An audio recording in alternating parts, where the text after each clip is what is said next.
mas ele chegou ao ponto de dizer que se ele morresse naquele momento era lucro para ele. Mas, irmãos, o que eu quero dizer nesta noite aos irmãos é que realmente nós vivemos em situação de penúria com relação até mesmo, né, ao mundo evangélico, ao mundo gospel, né? Antigamente era o mundo dos protestantes, né? E muitos foram perseguidos como protestantes, né? E hoje nem tanto há perseguição, porque às vezes o cristão, né, entre aspas, ele se associa com o pecado, ele se associa, ele não tem mais aquele discernimento de resistir, né? Resistir, mas não é eu que vou fugir, é o próprio diabo que tem que fugir. Ou seja, é tudo aquilo que me leva, né, a uma situação de pecado. Se eu resistir, não para demonstrar que eu sou forte, não, mas eu tenho que resistir para demonstrar que Deus é comigo e que eu estou na presença do Senhor. Porque quando nós estamos na presença do Senhor, irmãos, o pecado bate a nossa porta todos os dias. Todos os dias, meu irmão. Eu seria até, né, infantil de dizer que o pecado não bate na nossa porta. Meu irmão, nós estamos sujeitos a todas as coisas deste mundo. Mas cabe a nós o quê? Resistir. Resistir. E saber que quando nós resistimos, nós nos fortalecemos não na nossa força, mas na força do Senhor nosso Deus. Amém? Lucas, capítulo 17.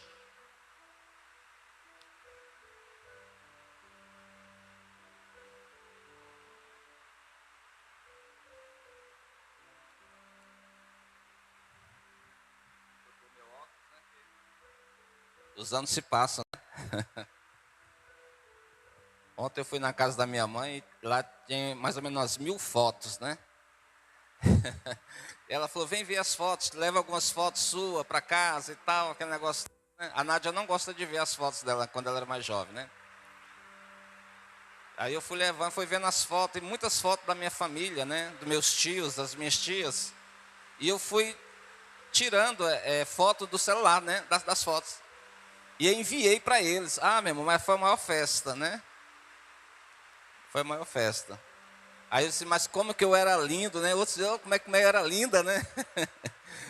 E eu disse, rapaz, eu estou perdendo a visão, eu tenho que usar óculos. Mas faz parte da nossa vida, irmãos. Amém? Diz assim, do versículo 11 ao versículo 19. É um texto bem conhecido. Vai falar sobre os 10 leprosos. E inclusive eu já preguei sobre os leprosos aqui. Eu já fiz uma menção sobre leprosos aqui uma vez. Mas Deus me incomodou com essa palavra. Eu disse, mas Deus, eu já preguei sobre leprosos, né? E eu tentava fazer outra mensagem, mas voltava lá em Lucas 17. Eu falei, meu Deus, né? Porque a lepra nesse tempo, irmãos, ela era associada a muitas coisas, mas principalmente ao pecado. Está lá em Levítico, no capítulo 13 e o capítulo 14. Vai falar só sobre essas lepras, essas doenças, né? E muitas vezes o próprio Deus enviava a lepra sobre a pessoa, né? Então, vamos lá. E aconteceu que, indo ele a Jerusalém, passou pelo meio de Samaria, da Galiléia, e entrando numa certa aldeia, saíram-lhe ao encontro 10 homens leprosos, os quais pararam de longe e levantaram a voz, dizendo, Jesus, mestre, tem misericórdia de nós. E ele, vendo-os, disse-lhe, ide e mostrai-vos aos sacerdotes. E, acontecendo que, indo eles, ficaram limpos. E um deles, vendo que estava são, voltou glorificando a Deus em alta voz e caiu aos seus pés, com o rosto em terra, dando-lhe graças, e este era samaritano. E respondendo Jesus disse-lhe: não foram 10 os limpos? E onde estão os 9? Não houve quem voltasse para dar glória a Deus, senão este estrangeiro? E disse-lhe: levanta-te e vai, a tua fé te salvou. Amém, irmãos? Jesus, passando ali por uma aldeia, naquela cidade estavam 10 leprosos. Eles não poderiam estar ali, em hipótese nenhuma, porque ali não era o lugar deles, tá? Em Jerusalém, no tempo de Jesus, havia, um vale chamado Vale dos Leprosos. É onde a sociedade leprosa, todos aqueles que tinham lepra ou qualquer tipo de doença contagiosa, eles eram deixados ali. Eles eram tirados do convívio de seus familiares, eles eram tirados do convívio social, tá? Então, essas pessoas eram o quê? Elas eram, não vou dizer odiadas, mas elas eram desprezadas, até mesmo por um motivo de medo, Como nós tivemos aí a Covid, Quem não ficou com medo, irmãos? A pessoa espirrava, o outro já pulava longe, não chegava nem perto. Misericórdia, irmão. Deus te repreende em nome de Jesus, E muitas pessoas, irmãos, ou todas as pessoas ali em Israel, eles realmente temiam a lepra. Tanto é que o leproso, se ele não tivesse nesse vale, ela tinha que andar com a sineta. Tá? Por quê? Porque se viesse alguém, ele tocava a sineta e gritava: leproso, leproso, leproso. Por que isso? Para que as pessoas pudessem se afastar dele. Até mesmo para ser identificado. E se uma multidão pegasse um leproso, ele teria que ser apedrejado, porque ele não poderia estar ali. Teria que ser morto. Tá? Então nós podemos imaginar como que era a vida de um leproso. Qual era a situação dessas pessoas? Como que um pai de família, um pai, uma mãe, que se tornasse leproso, qual era o sentimento dessa pessoa para com seus filhos, para com seus irmãos, para com seus pais, para com seus familiares, para com seus amigos? Porque ela teria que ser retirada do convívio dessas pessoas. E também qual era o sentimento das pessoas que tinham alguém leproso? Então nós podemos imaginar como seria, porque a pandemia ela trouxe muitas reflexões na vida de muitas pessoas, inclusive de crentes, da igreja, porque pessoas ficaram isoladas totalmente, por ser de idade, por ter comorbidades, pressão alta, diabetes, e vai mais outras coisas. Pessoas que foram ver outras, ou só via pelo celular, Graças a Deus pela tecnologia, Só via pelo celular, videochamada. E quem não tinha realmente o acesso, quem não tinha habilidade,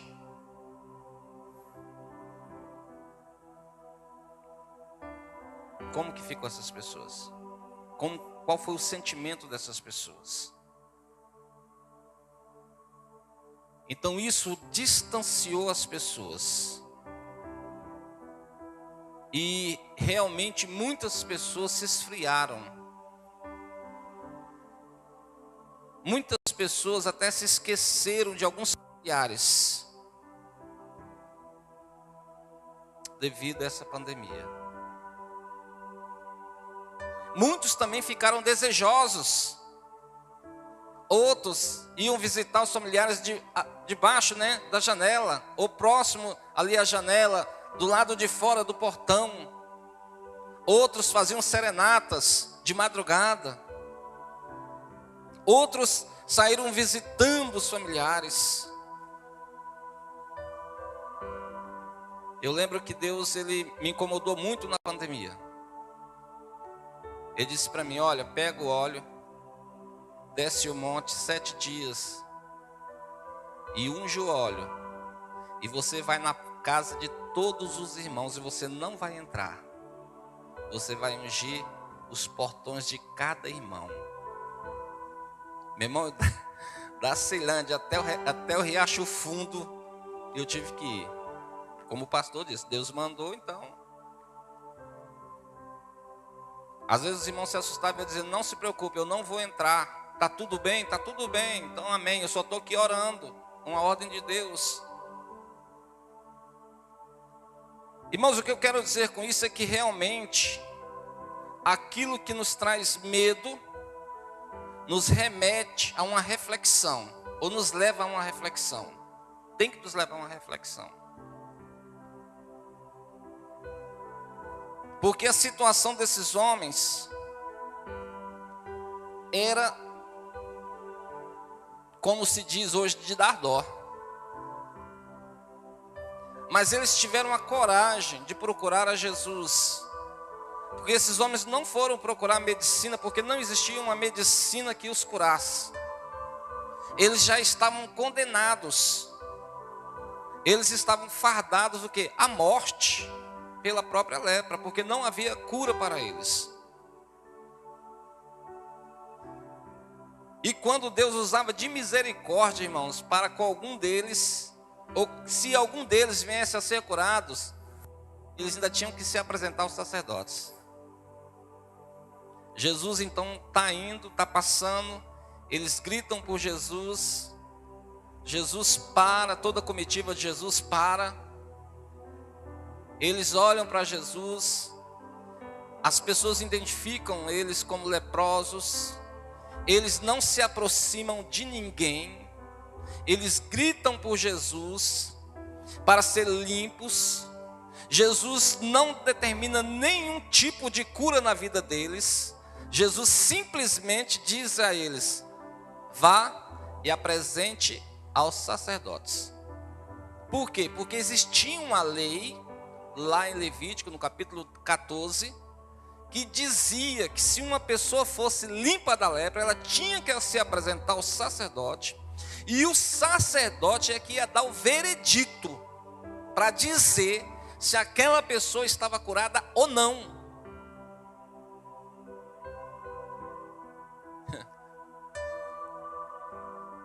E o interessante, irmãos, que eles tiveram fé em que Jesus disse.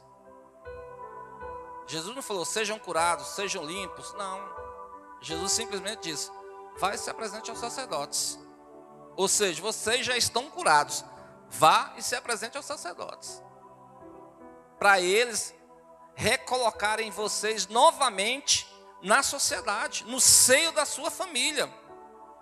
E que para você também leve a oferta que dizia que tinha que se levar. Tinha todo um cerimonial, tinha todo um ritual a se fazer, que o sacerdote tinha que fazer com essa pessoa. Matava-se um pássaro, 2 pássaros, um vivo e matava um outro. Pegava um pedaço de madeira de cedro, colocava o sangue numa tigela, pegava aquele sangue, purificava a pessoa com sangue e pegava a outra, molhava e soltava.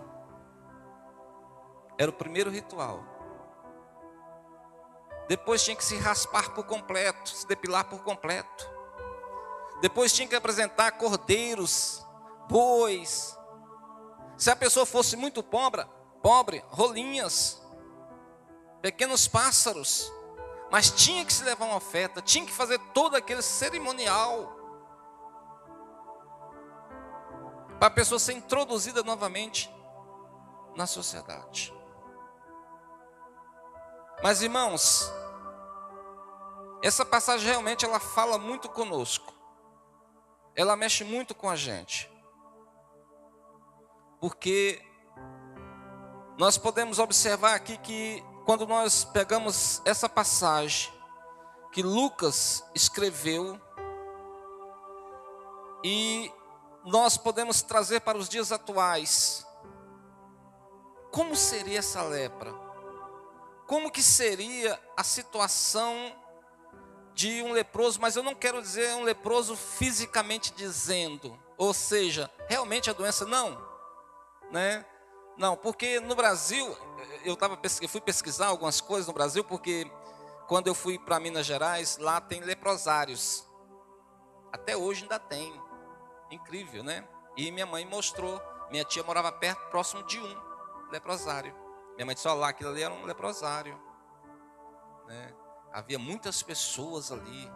Eu disse, é mesmo? É, eu era mocinha, menininha, né? E tinha muitos ali, muitos leprosos. E nós morríamos de medo, né? De algum deles saírem. A polícia ficava já de olho e tudo mais. Eu falei, é mesmo? É. Então, em 1915, no Brasil, foi instituído os leprosários. O governo federal, ele pegou e fez vários leprosários em muitos estados. E ali eles tiravam as pessoas da sociedade, do seio da sua família, e levavam para esses leprosários. E ali deixava essas pessoas ali, até elas morrerem. E não tinha visita. Não podia se visitar. Não podia se visitar. Você não tinha essa oportunidade de visitar. Olha, irmãos, você quer ver um comparativo? Quantas pessoas foram enterradas com Covid, com morte de Covid, que as pessoas não puderam nem ver o rosto. Eu cheguei a fazer culto fúnebre. E a pessoa não tinha morrido de Covid. E tinha um caixão, irmãos, com as pessoas a 10 metros de distância. A ordem, um parente podia se aproximar do caixão, porque a pessoa estava dentro de um saco plástico. Isso, irmãos, foi a maior derrota para uma família. Foi a maior tristeza para uma família, não poder enterrar o seu ente querido de uma forma digna. Foi uma tragédia. Agora você imagina uma pessoa viva sendo levada, irmão, no Brasil que eu estou dizendo, ser levada para um lugar que você nunca mais vai vê-la, sabendo que ela está viva. Aí nos anos 70, em 76, aproximadamente 76, devido à evolução da ciência, eles começaram a deixar visitar, começaram a deixar essas pessoas irem até as suas casas, mas elas tinham que retornar. Então houve ali um alívio, um refrigério para a alma dessas pessoas. Olha, irmãos, nos tempos de Jesus havia-se uma necessidade de uma purificação. E agora eu quero dizer da lepra, pecado mesmo. Como eu disse, o amor de muitos está se esfriando. É com relação ao pecado mesmo. O que está acontecendo? Porque nós sabemos que a lepra, ela é de um contágio muito rápido, né? Por isso que as pessoas tinham medo. A pessoa não podia nem sequer sentar onde uma pessoa sentou ali, um leproso sentou. Não podia tocar nas suas vestes, né? Não podia tocar em nenhum talher que ele tocou, de maneira nenhuma. E a lepra, chamada pecado, irmãos, o contágio dela também é rápido demais. Ela é como a gente diz, né? Um risco ou um risco de pólvora que você põe fogo lá na ponta. É ligeiro demais para ela chegar até a outra ponta. É muito rápido. O pecado também é desse jeito, irmãos. Eu costumo falar que o pecado ele não é instantaneamente chega na vida da pessoa, né? Porque o pecado é interessante que gera medo, né? Quando você, não, mas não posso. Isso é um absurdo, né? Mas vem com mais tranquilidade, com mais calma, com mais agilidade, com mais sutileza, né? E vai indo, um docinho aqui, um docinho acolá. Daqui a pouco a pessoa está o quê? Embreado no pecado. E uma das coisas que eu tenho observado é o pecado no seio da família. No seio da família, irmãos. E é uma coisa horrível. Porque eu gostei muito da família. Eu sempre gosto muito da família. Eu sou muito família. Né? Mesmo não tendo uma família, quando eu era criança, não tendo uma família estabilizada. Mas eu decidi constituir uma família estabilizada. E minha família não é perfeita, irmãos. Não existe família perfeita. Amém? Se alguém dizer minha família é perfeita, toma cuidado. Não existe. Mas existem pessoas que fazem do seu dia a dia para que a sua família seja uma família cada dia melhor. E tem que ser dessa forma. E eu posso observar, irmãos, a falta de respeito no meio da família.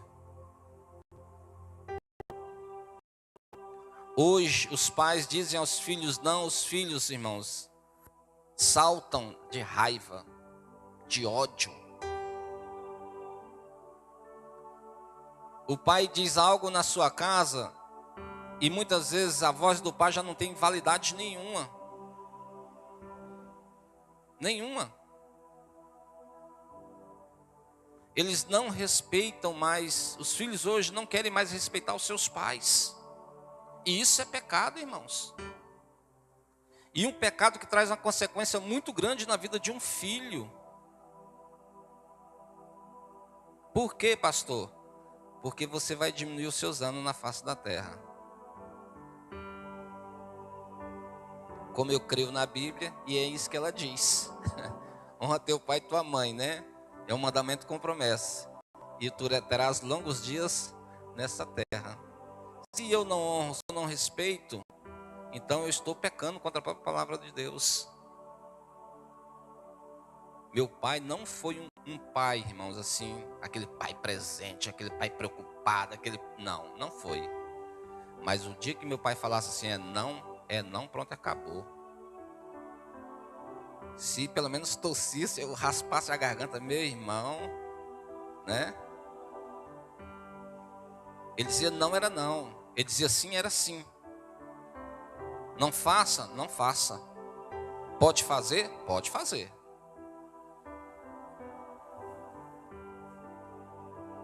Os pais já não traz mais uma segurança para os seus filhos ou para o seu cônjuge. Pai, se o em quais amizades tem os seus filhos? Um certo dia, quando a Priscila era adolescente, e tinha o tal de Yakut, né? Yakut. Não é aquele de bebê, não. Rede social. Yakut, né? Orkut. Irmão, mas tinha amigo demais. Eu falei, opa, peraí, que negócio é esse aqui? Pai, não sei o que. Eu falei, esse tanto de pessoa você conhece? Não, porque um amigo do amigo, então faz o seguinte: deixa somente os seus amigos. Aí tirou uma pancada de gente. Falei, muito bem, agora desses aqui, só aqueles que você realmente tem o convívio. Aí tirou aquele. Muito bem. Agora, minha filha, seleciona realmente quem são seus amigos. Né? Aí fica mais adolescente. Pai, minha privacidade. A privacidade dessa casa é minha.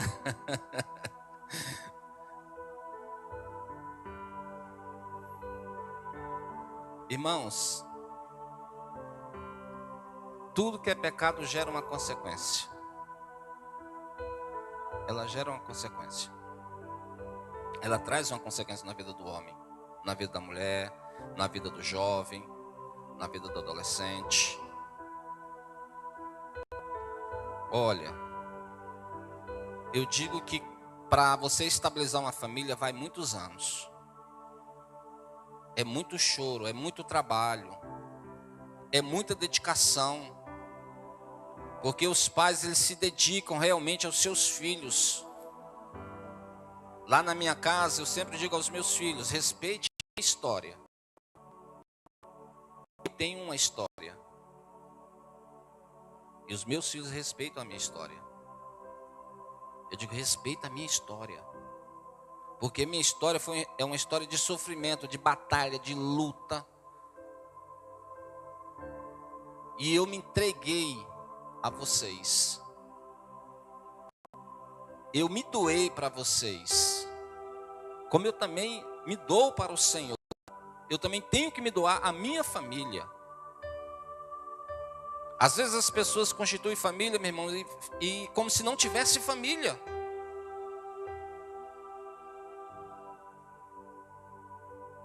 Eu achei engraçado a Esther, quando ela estava lá internada.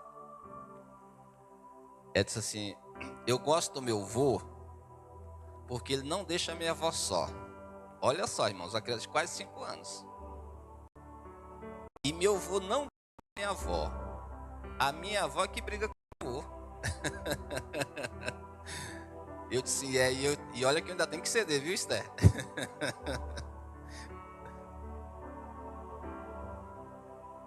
Irmãos, ninguém é bobo.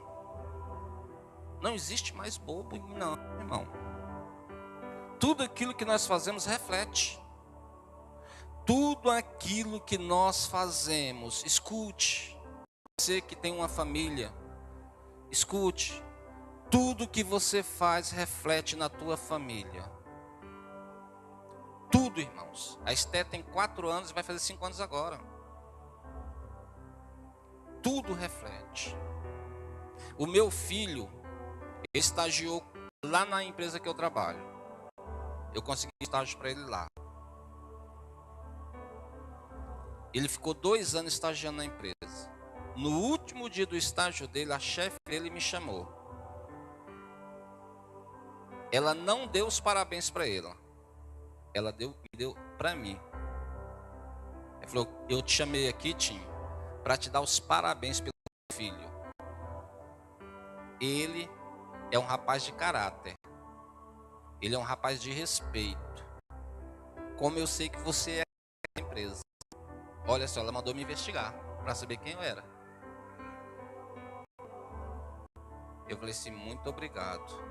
Eu sinto orgulho do meu filho. Orgulho do meu filho. Por quê? Porque tem que refletir. Mas tem pais, irmãos, que faz isso aqui, ó, pelos filhos. E os filhos não valorizam. Mas tem uma consequência. Pela não valorização. Tem uma consequência.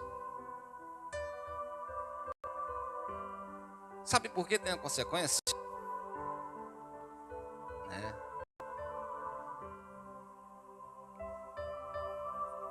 Não é um fato oculto, né? A Priscila saiu da minha casa quando ela fez 18 anos. Ela saiu da minha casa. Ela decidiu sair. Eu falei: olha, você já é de maior, você pode sair, sem nenhum problema, né? E depois, passado alguns anos, muitos anos, né? Ela disse: pai, se eu tivesse escutado mais o senhor, né? Eu falei: tá vendo, meu amor? Como que é as coisas? Tem uma consequência, irmãos. Tudo aquilo que você faz traz uma consequência para a tua vida. Ser obediente traz uma consequência positiva. Amém? Ser desobediente também vai te trazer uma consequência, porém negativa. Diz assim: marido, amai as vossas esposas como Cristo amou a... É forte. Aí as mulheres dizem: mas poxa, obedecer aos nossos maridos, né? Poxa, mas era melhor, né, a gente inverter a situação. Rapaz, não investe não, que o negócio é complicado. Amar a esposa como Cristo amou a igreja. Cristo amou a igreja com ódio? Não. Então por que eu devo amar a minha esposa com ódio? Não é nem amor, né? Como é que eu odeio uma pessoa? Interessante, tem umas pessoas, irmãos, às vezes a gente vê nas reportagens, né? E isso já aconteceu até mesmo dentro de algumas relações de pessoas evangélicas, que o esposo batia na esposa. E aí se questionar por que ele fazia isso. Ele dizia assim, porque eu a amo. Eu disse, mas rapaz, que estranho é esse? Aonde, irmãos? Isso não existe.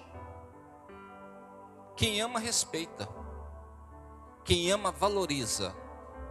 E não simplesmente de boca, mas por atitudes e gestos. Mesma coisa a esposa. Olha, irmãos, você pensa que não, mas eu já peguei situações da esposa sair na sexta-feira e só chegar na terça. E o esposo ficar em casa cuidando dos filhos. Que amor é esse? Não, meu amor, eu te amo muito, mas você fica aí cuidando dos meninos que terça-feira eu chego.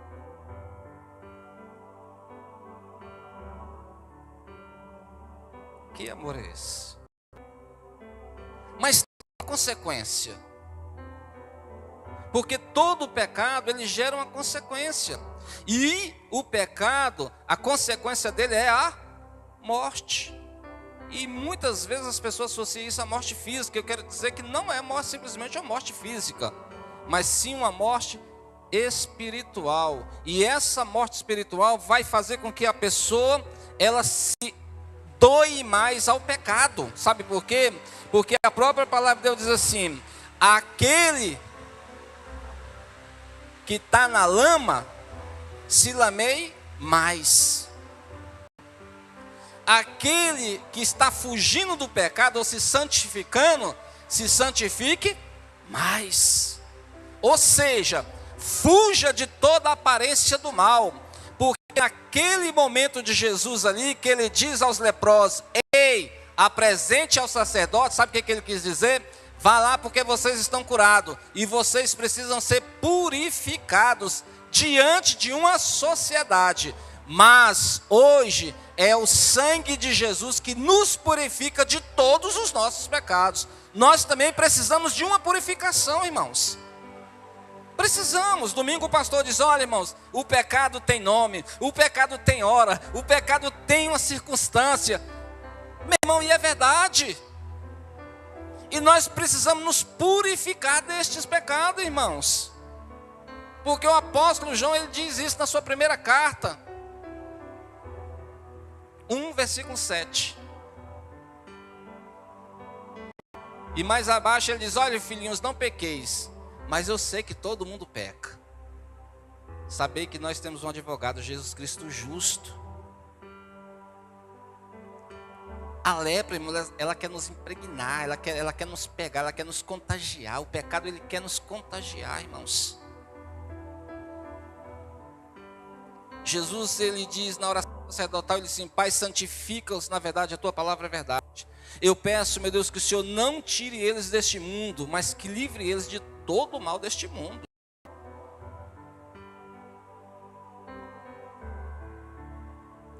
Nós temos, irmãos, que verdadeiramente repudiar o pecado. Não é odiar os pecadores. Jesus não odiou aqueles leprosos. Alguém poderia estar odiando eles por eles estarem ali, porque eles não deveriam estar ali.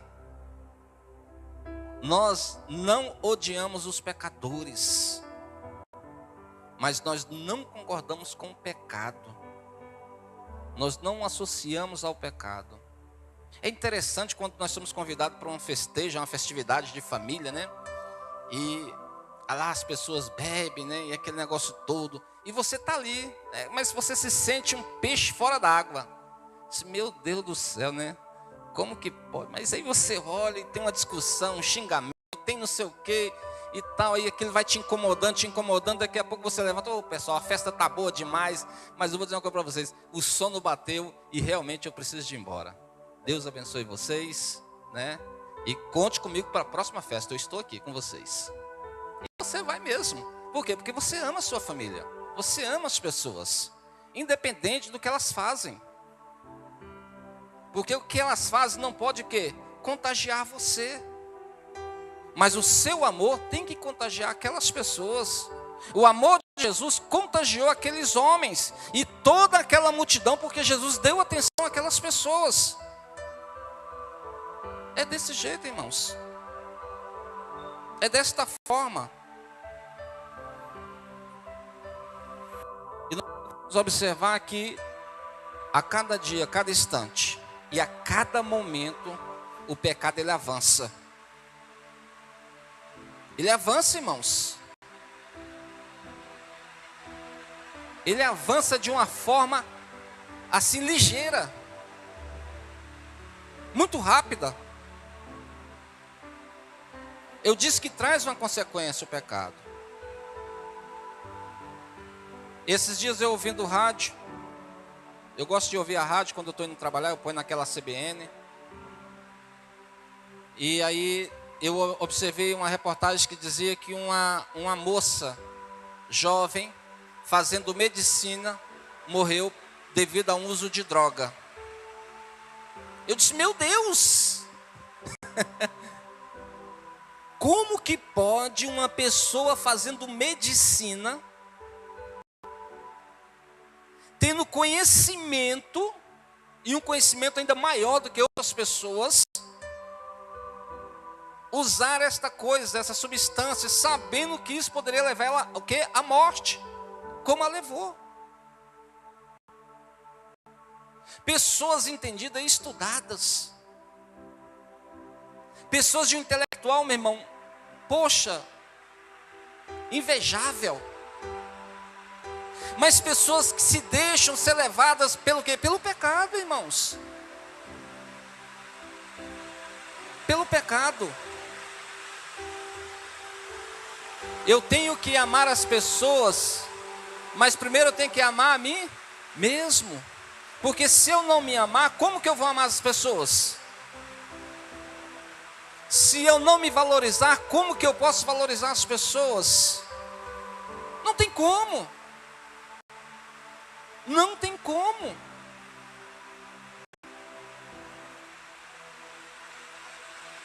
E eu disse, meu Deus, como que pode isso? E eu quero dizer uma coisa. A gente quando pregava dizia assim, jovens, né? Cuidado, jovens. Jovens, olha jovem, cuidado. O mal está aí, jovens. Não, irmãos, hoje é para todo mundo. Hoje é para todo mundo. As pessoas dizem, olha meu irmão, no meu tempo, né? No tempo de jovem, lá nos anos 80, que eu era adolescente. As pessoas dizem assim, não, é só para fazer a cabeça, é só para dar uma animadinha na festa. Para você ficar legal.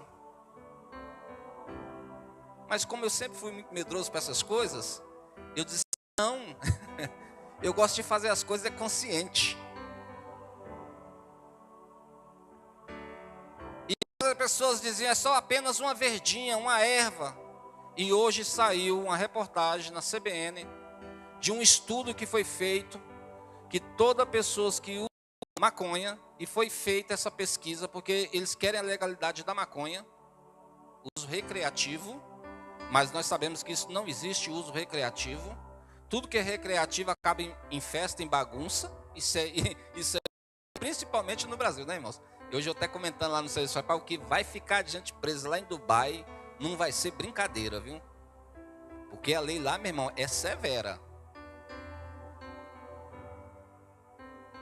Dizendo que todas as pessoas que fazem uso da maconha, elas têm um problema pulmonar muito sério. Pior do que o tabaco. Pior do que o fumo. E tem pessoas, meus irmãos, levantando a bandeira da liberação da maconha. E nós sabemos, nós que já temos idade, lá dos seus 50 anos, né? Nós já vimos muitas coisas. E tudo começou com cigarrinho de maconha. E hoje, por incrível que pareça, Não se usa nem mais maconha. Usa drogas sintéticas. E é jovens, velhos, mulheres, homens e até crianças. E basta um microcomprimido. Micro. Eu não falei um comprimido, eu falei micro. O trem é tão pequeno que cabe não sei quantas mil em uma cartela. A pessoa tira ali, põe na língua e aí fica, né, do jeito lá que o diabo gosta.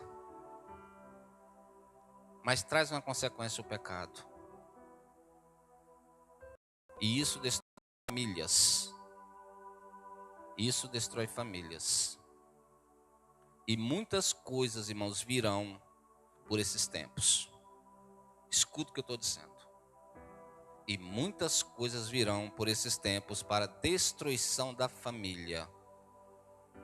Seja forte e corajoso. Esforça-te de bom ânimo em favor da tua família. Porque a lepra, e eu digo a lepra do pecado, ela vai vir com força. E a igreja do Senhor Jesus Cristo, ela tem que estar firme nesse propósito de defender a sua casa, e eu digo a sua família. Não é momento de abrir as portas para o pecado. É o momento de fechar as portas e de se fortalecer no Senhor. O sangue de Jesus Cristo tem validade até hoje. Até hoje ele tem essa validade de purificar todos os nossos pecados. Todos. A começar por mim. A começar por mim. Como diz o apóstolo Paulo: Senhor, olha os pecadores, tem misericórdia, começando por mim, Senhor, que sou um dos maiores pecadores. Porque, irmãos, quem prega a palavra, prega primeiro para si próprio. Por isso que eu gosto sempre de usar o termo nós, eu. Por quê? Porque tem que começar por mim, pela minha vida. O meu fortalecimento, as minhas orações. Eu e a Nádia, nós levantamos um propósito de uma vez no monte, por semana, orar em favor da nossa família. Orando, meu irmão, orando. De madrugada, oração. Orando. Por quê, irmãos? Porque os dias são maus. Deus te levantou como coluna a favor da tua casa, a favor da tua família, a favor da tua vida. Nós não podemos desprezar isso de maneira nenhuma. De maneira nenhuma. Uma pilastra rachada, ela pode desmoronar toda uma casa, toda uma construção. Uma pilastra firme, forte, como diz Jesus quando ele falou aquela parábola, né? Da casa edificada na rocha e a casa edificada na areia. É firmeza. É realmente não abrir.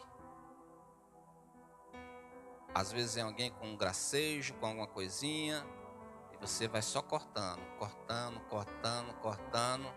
Daqui a pouco a pessoa já passa a te respeitar mais. Eu disse, opa, eu sei que eu não posso brincar com aquela pessoa dessa forma. Porque a pessoa vai compreender que você é diferente. É diferente. Amém? A palavra de hoje foi sobre o fortalecimento. E através da purificação do sangue de Jesus sobre as nossas vidas. O aplicar do sangue de Jesus sobre as nossas vidas. Da nossa família, da nossa casa. Porque nós temos que nos fortalecer, irmãos. Os dias são maus. E vai se tornar mais ainda. Mais ainda. E pasme você. No mundo físico e no mundo espiritual. Pelo que nós temos ouvido aí, né? Não vai ser brincadeira, não.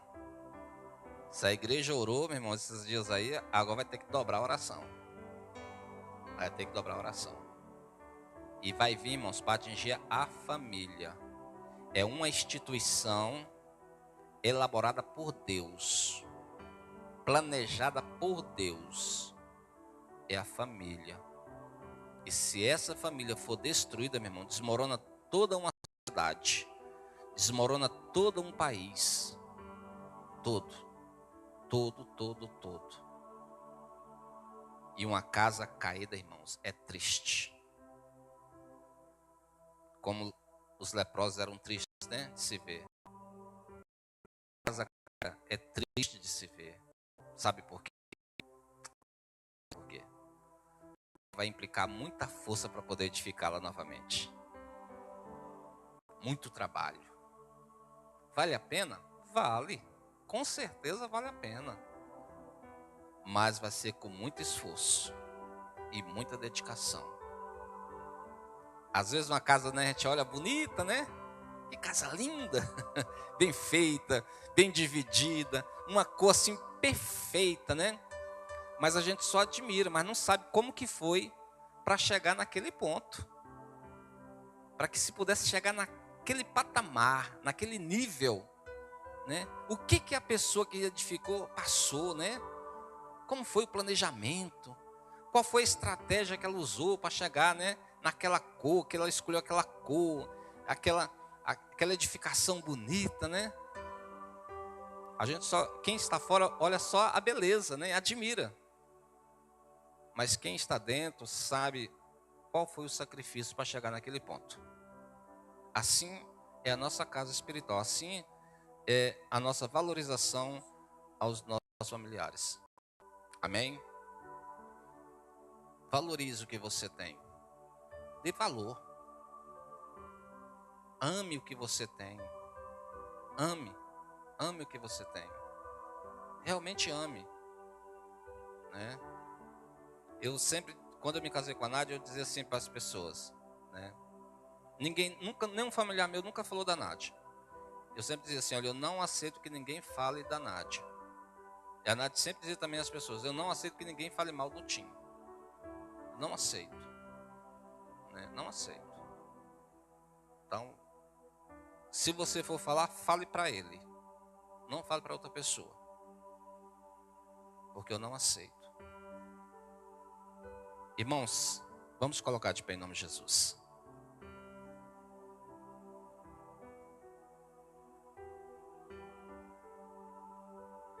Aleluia. Glória a Deus. Amém, Jesus. Todos nós, irmãos, estamos sujeitos a todas as coisas. Todos nós. Não pense porque nós somos crentes, nós somos super-homens, nós somos intocáveis, nós somos impenetráveis. Não, meu irmão. Nós somos, irmãos, dotados de sentimentos. Nós temos sentimentos. Nós temos vontades, nós temos desejos. Por quê? Porque nós somos seres humanos. O apóstolo Paulo vai escrever sobre a liberdade cristã. E ele diz que a liberdade cristã não pode passar a vontade de Deus. Não. Não pode. Os meus desejos não pode passar o desejo de Deus para a minha vida. Jesus, ele chega a dizer assim, olha, se porventura um filho lhe pedir peixe, você que é um pai vai dar uma serpente? Ele disse, se porventura teu filho te pedir um pão, você vai dar uma pedra para ele? Não vai. Vós que sois carnais, sabe dar boas coisas aos vossos filhos, não é isso? Ele disse, olha, e Deus, hein? Quão grandes coisas Deus tem para nós. Mas a minha vontade não pode passar da vontade de Deus. Não pode. Os meus desejos não podem ser atropelar os desejos de Deus, jamais. Não pode. Então todas as vezes que vem o pecado sobre a minha vida, eu olho para a cruz, eu olho para o sacrifício de Jesus. E tem que ser desse jeito. E tem que ser desse jeito. E com isso você vai se fortalecer.